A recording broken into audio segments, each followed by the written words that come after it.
Should adults over 50 really take creatine to build muscle? Is it effective? Is it a waste of time and money? If you're over 50 and you've started lifting weights, someone has probably told you you should be taking creatine. And then you Google it and you see kidney warnings, water retention, bodybuilders, loading phases, and you think, is this really something that I should be messing with at my age? So today, we are going to answer one simple question. Is creatine actually useful for adults over 50, or is it just gym culture hype? And if we haven't met before, let me give you a little context for why I care so much about this. I'm a certified fitness educator, a senior national competitive bodybuilder, and I didn't even start competing until my late 40s. After a serious health crisis forced me to completely rethink how I was aging. And for the last couple of decades, I've worked with and studied what actually helps adults over 50 stay strong, independent, and mentally sharp. Not just gym hype, but what really works in real bodies over time. So when we talk about something like creatine, I'm not looking at it from a 22-year-old influencer's perspective. I'm looking at it through the lens of healthy longevity. So to start with, let's clear up what creatine actually is. Creatine is not a steroid. It's not a drug. It's not even a hormone. What is it? Creatine is a molecule your body already makes in your liver, in your kidneys, and your pancreas. And you also get it from foods like meat and fish. Its job is simple. It helps your muscles make quick energy when you need strength. That's it. No magic, no hormones, just cellular energy. So here's the part most people miss. As we age, we don't just lose muscle. We lose muscle power, the ability to produce force quickly. And that's the very thing that keeps you upright, keeps you from falling. It lets you stand up from sitting down in a chair.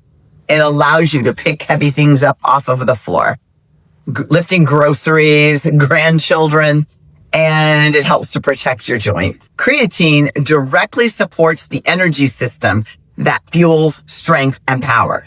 So if you are resistance training after 50, for example, creatine is not just a bodybuilding supplement. It's a functional aging tool. So how does creatine actually work? Does it actually work? So let's talk a little evidence here. Study after study shows that when adults, including older adults, take creatine and lift weights, they gain more muscle and more strength than just lifting alone, even if their nutrition is on point. Now, I'm not talking about massive bodybuilder muscles. Bodybuilders do employ creatine, but there's a lot more going on than that. And so for you and for me, we just want usable, real muscle.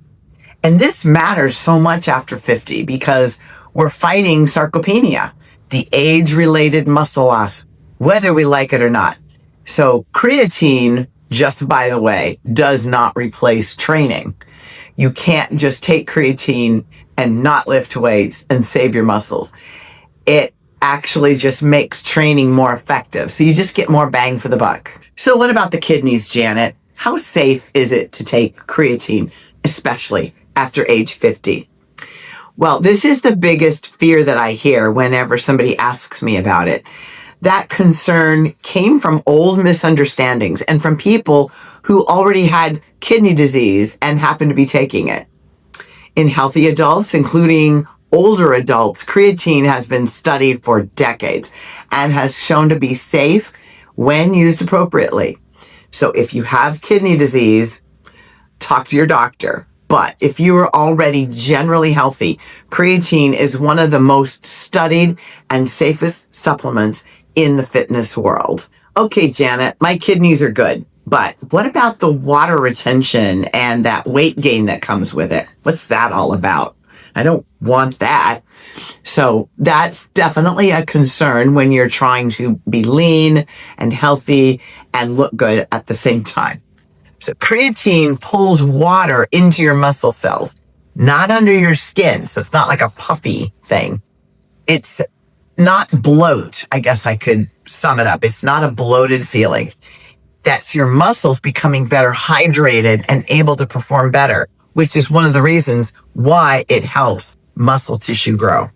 And for older adults, better muscle hydration can actually mean better function and fewer cramps. Okay then, Janet, how should adults over 50 use it? Well, you do not need a loading phase.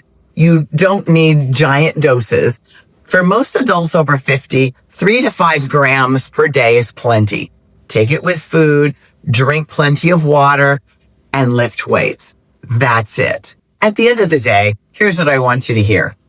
Creatine by itself does not build muscle. Training builds muscle with or without creatine. What creatine does is kind of supercharge your effect so that it makes your training more effective in the long haul. And if you're serious about aging strong and about being independent, capable, and confident in your body, then any tool in your tool belt that you can pick from that safely helps you get more out of your workouts, it's worth understanding. It's a tool in your tool belt that you may or may not want to use. I just want you to understand it so that you can make a good decision for yourself. So, is it a waste of time for adults over 50? Not if you're lifting weights, not if you care about muscle, and not if you care about aging well. In that case, creatine isn't hype.